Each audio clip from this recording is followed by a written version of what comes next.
Hi, I'm Apurva and I'm a partner at ZS. I'm Arun. I'm a partner ZS. And I'm Lila Poonawalla, called by them for this program. We had to make you drive an hour and a half to get here. Yeah, I know. The problem is you didn't realize that that's what you're doing, But we are grateful that you're here Yeah. because, and I wanted to introduce our guest for everybody, and while Miss Poonawalla does not need an introduction, I would say, who's run boardrooms and, with a flair of confidence, mentored so many young minds, women, girls, and given them this courage to say, why not me? Why can't I do it? And also, of course, extraordinary story, amazing wisdom, and something that I've learned in the last half an hour of interacting with you, as well as, of course, breadth of experience. So, welcome, Miss Poonawalla, on the Thank show you. with us. Thank you very much. So let me begin by asking you Hello. Hi. Let me begin by asking you, um, where's your mind space at these days? I know the foundation is a passion of yours, but what do you spend your days thinking about? What do you worry about? What are you excited about? What I worry about, I'm not worried, but I'm very anxious just to see that I'm now aging. Obviously, my main worry is that how my foundation will run. This is the 30th year of my foundation. I started this 29 years ago, and this is the 30th year. How will this sustain itself? That's my main challenge. And this is my passion, that every girl should have a right to education, because education only will help her to go ahead. Of course, there are many other things, but basically, if she's educated, she'll be able to move herself, will be able to stand up on her own. So that is the main worry, how my foundation will sustain itself, both in terms of funds and in terms of management. It's interesting, this foundation itself that you stood 29, 30 years ago, ma'am. What are one or two things that you've done to keep it relevant today? It's because of the education. Every time I added a new stream to see that the education is relevant to the environment that is currently there. Because if they don't get jobs, there's no point in getting them educated. You talked about Alpha Laval, CEO, mechanical engineer. Is it easier to be a woman CEO today, or was it easier when you were CEO? I think it was easier when I was here. Why? Why? Because I was a unique person.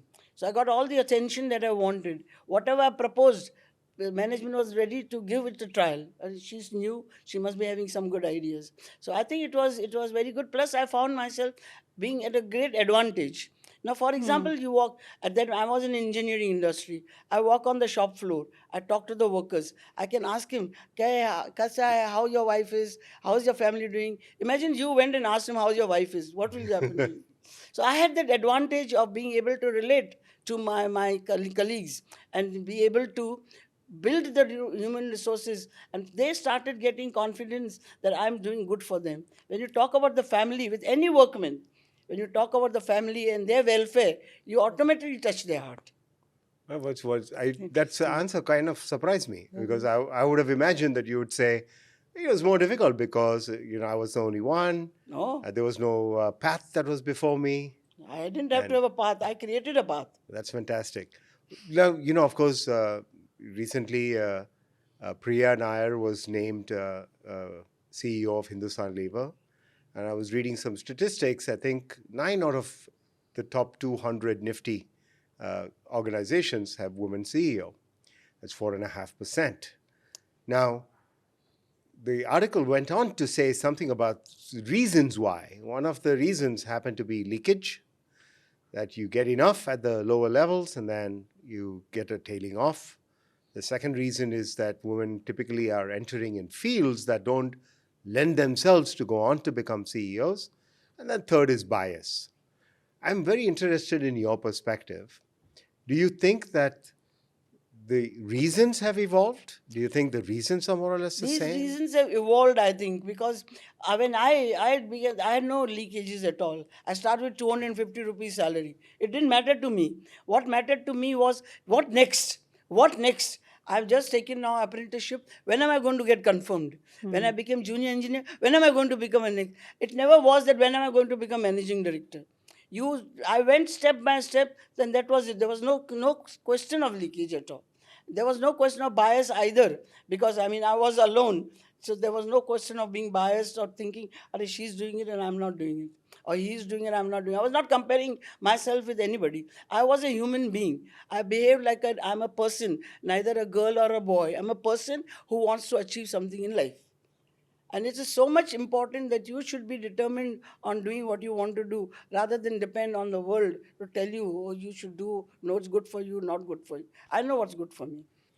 So, does the They, organization have any responsibility in enabling, other than mindset, enabling the career path of women? they have to give them the opportunity. Like, I was given an opportunity.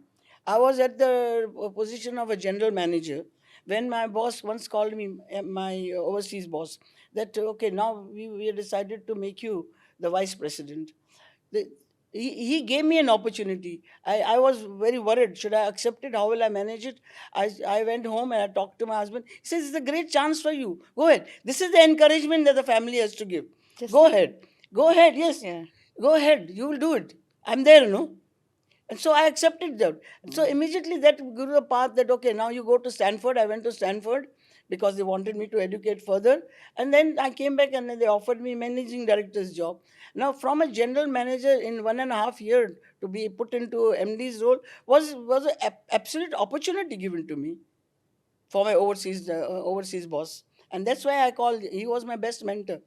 And he's still alive. I met him just now when I went to Sweden. He's 94 years old now. It was a great experience. So the influence of champions and mentors in lives Is required. Not only for girls, please, it's required for boys also. Yeah. No man can become a managing director without having someone to promote him, someone to tell him that yes, you can do it, go ahead, do it. It's nothing to do with girl or a boy. Girls probably you feel especially you have to do it because they are still unique, but even men require mentors. So, as part of changing generations, different generations look for different things from the workforce. I think those that entered the workforce 25, 30 years ago worked for probably different set of ideals. These days, people want a greater work-life balance.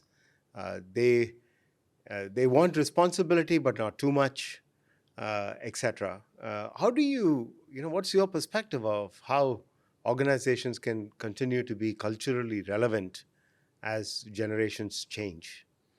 Well, organizations definitely have to be relevant to the Yeah, time of when I worked. My experience when I joined industry 55 years ago. yeah. 55 years ago, it was that you have to come to the office at 8 o'clock, so work hard, or you had to work overtime, you had to work. All that is now. There were unions, there was staff union, workers union. So that was a different total environment altogether, which is not there now. So obviously, over the period of time, even Alfa Laval has changed. Although it's an engineering company, it has changed as it's gone. Last week no, 2 weeks ago, I went and visited Alfa Laval office because there was a board meeting. So I went and board meeting of a Swedish chamber. I went there to attend the meeting, and everything is changed. The people are changed. They are sitting down together, big workspaces. If I was there, so this would be waste. That is how we were brought up. Be conservative, be economical, save money. Because that time money in jobs were very important. And we never thought of another job. Here the student joins the job and starts, Abhi, when will I get the next job? We worked in one organization. I worked for 32 years in one organization. So this is complete change. And you have to, if you think that nowadays children, and if you're culturally going to expect them to work like this, you're totally mistaken. You don't want them to also, Yeah. yeah. because you have organization also have changed. And you have to still convince families to send girls to the foundation, or now it's to make them study. Do you feel there is a change in the mindset of? Not in the cities, but I'm working in also in village schools. In village schools, still it is a challenge to educate the parents not to get girl married after 10th standard. Because still there are parents who want to. So we do a lot of counseling of parents when we take the schools. I've got about 7 schools that I work with in village in Gaudewadi, and we educate the parents. First thing we do is home visits. educate the children, educate the grandparents. Grandparents have a lot of say in the girl's life. Yes. Now you have to get her married. And village, there are still many things happening which should not be happening, which don't happen in the city. But you have still a long way to go. India has a long way to go in that area. It's interesting. It's also similar to family days as concepts that we've introduced in organizations, where we are trying to get parents and grandparents to come and see where their daughter or daughter-in-law works so that they feel closer to the organization and their passion. They start to trust. The problem here is that senior people don't trust girls. They don't mind boys misbehaving or behaving, but they want their girls to be where they are. They should be. Miss Poonawalla, you've got such a breadth of experience, from apprenticeship to the MD. What were the reasons for your success? Reasons of my success was, as I earlier also said, commitment to what I'm doing and working because I want to work. Like when I became, first when I got apprenticeship, I wanted to become an confirmed engineer. And I became confirmed engineer, I wanted to become a next promotion. And what for? I always believed that when you succeed in any task that you set for yourself, you must celebrate. I used to celebrate every task that I achieved. When they appointed, one day my boss called me once. One salesman left. He called. I was a planning engineer at that time. He called me. He says, "Now we want to put you into sales." I said, "Okay." He says, "Now your target for this year is to sell 1,000 pumps." I said, "But that's boss. That is very unfair because the person who has resigned was selling only 300 pumps, and you're giving me a target of 1,000 pumps. This is not fair because at the end of the year you will tell me you didn't perform." He says, "No, I know you will perform. You take it." He gave me such confidence, you take it. So I took it. And I set myself a plan.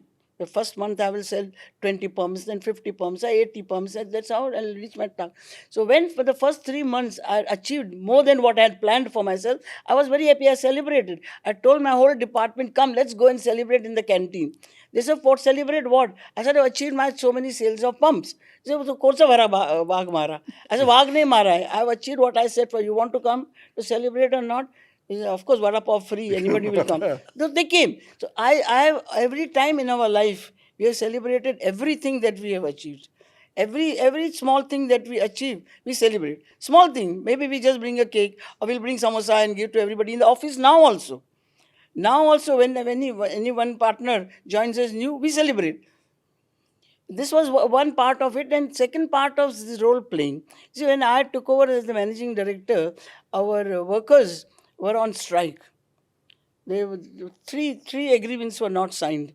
That time we used to have 3-year agreement.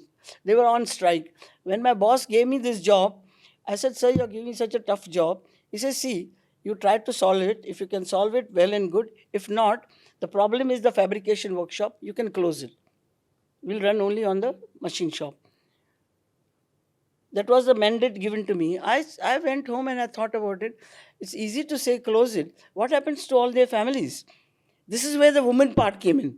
What happens to the families? They don't get salary. For me, it doesn't matter, but for them, it matters. No, I will negotiate with them. And I believe me or not, I negotiated, and here's where role playing came. I called the union leader and I made him sit down in my office. I told him, "See, you're asking so many things which we are not able to give. Yeah, why are you wasting your time?" "No, we must get it." I said, "Okay, you come here, sit down." I got up from my chair.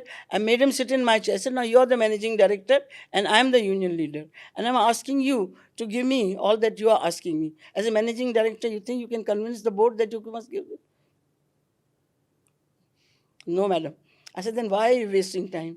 "But your personal manager is also asking." I said, "Both of you come here." Made them both. They reduced their list of 40 demands from each other to 3 demands from each other. And we signed the agreement in exactly 3 days.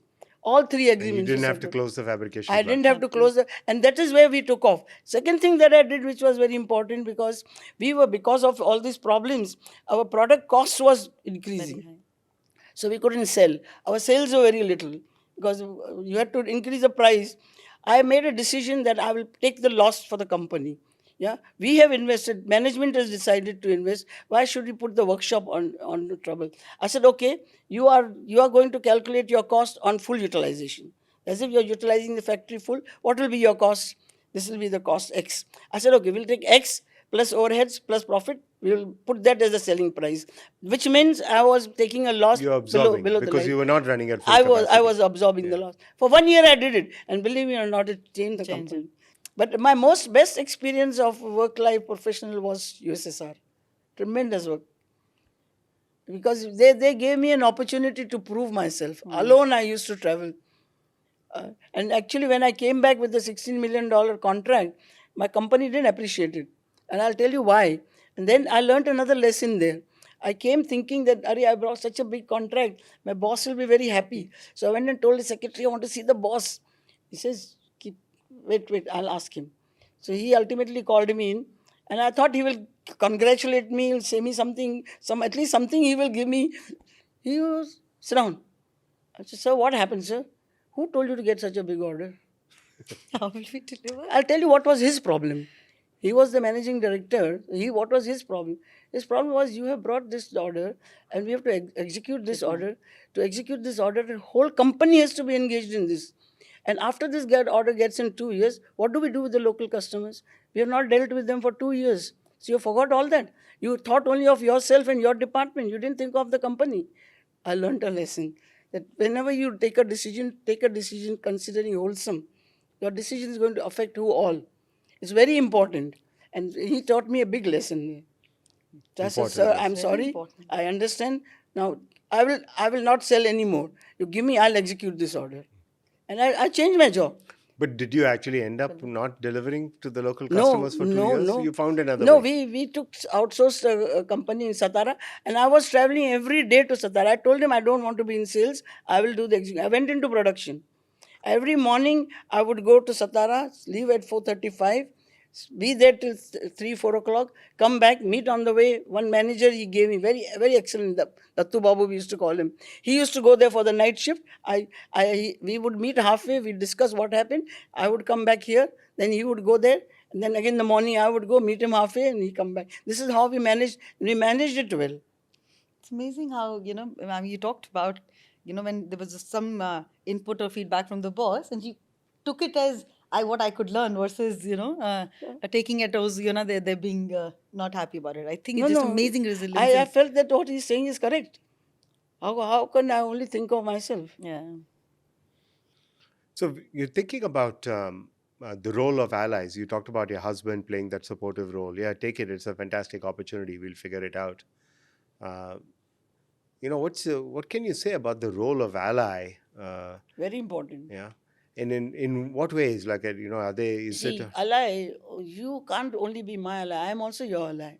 Once we both have that understanding that sometimes you play the key role, sometimes I play the key role.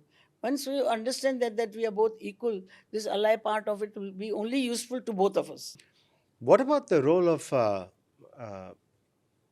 others that you could go to outside of Alpha Laval, outside of your family? I mean, Very did you important. also have Very a good important. network like that? Yes, I had network. When I became managing director, S.L. Kirloskar, he was my mentor, and H.K. Firodia. How did you happen to have him as a mentor? Because he was there in the business world, and when Alpha Laval managing director used to give party, they used to invite them. So I was also going as a second line in command. So I got to know him. And then when I got the managing directors, he was very happy.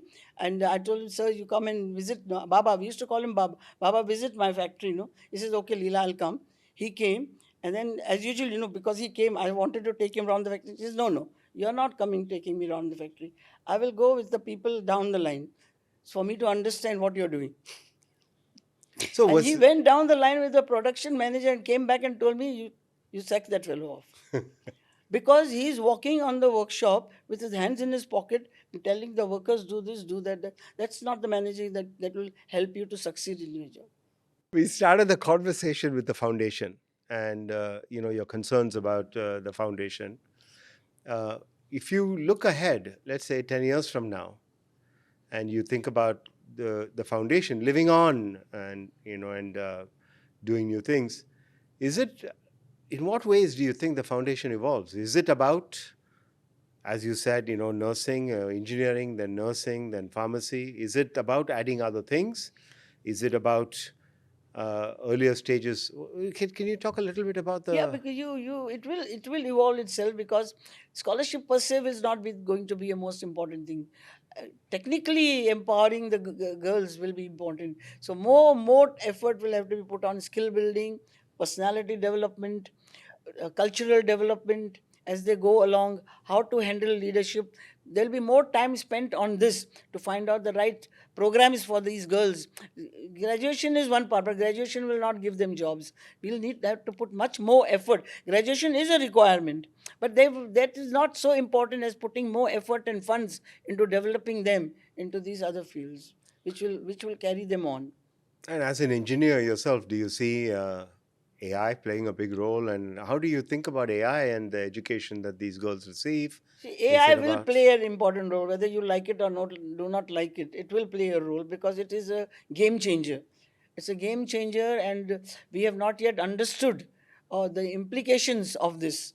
How deep it's going to affect the human life, not in human life, the whole environment. The whole world is being going to affected. It's not yet made full impact on us. I don't know still fully how it is going to, but it is going to have an impact. There's no doubt about it. And the education will also have to change. The behavior of the people will have to change. Not only students, your and my behavior will also have to change. The whole life is going to change. Maybe it takes 5 years, maybe it takes 2 years, maybe it takes 10 years. I can't tell. I can't tell. But it is going to change. This has been an amazing conversation. There are a few things that were very, very important takeaways for me. And in the simplicity of these takeaways, I think, is the elegance of your answers. First is just be open in communication. I think that openness and that honesty in communication removes burden from you, but also removes burden from those that you're engaged with in a meaningful way. Absolutely. The second is, you stated it beautifully. I think it was about reciprocity. Like what you give and what you expect from others, you should allow others to give and to expect from you. And so being reciprocal in these conversations. The third is keeping it simple. Just keep things simple. Don't overcomplicate stuff. You overcomplicate stuff. It's Things not that- required. Yeah. And then you didn't quite say it like this, but I'm curious if this is my good takeaway. I feel like something that propels you is, I think you see the positives in every situation, Yeah, that's true. and then you have There's no negatives in life. you have the innate ability to forget, Yeah. right? And I wouldn't say forgive, but at least forget. Yeah, you forgive also. What's Yeah. the point? Yeah. You're only hurting yourself. Yeah, If you don't forgive, you're hurting yourself. yeah, ठीक है, हो गया. उसका mistake हो गया. yeah. Learn to smile back again. Yeah. Don't say, forgive, and when you meet that person again, you behave like this. No. Yeah. Forgiveness is real forgiveness. Yeah. Forgive and forget. Not forgive, but don't forget Forget ever. तो वैसे भी हो जाते हैं. Yeah. There's no space in the brain to keep remembering everything. That's true. Thank you so much for joining us today. This was an amazing conversation. I'm very and, happy. What a Thank you. pleasure what a treat for us to talk to you. Thank you so much. Absolutely. All Thank right. you. Thank Thank you. you.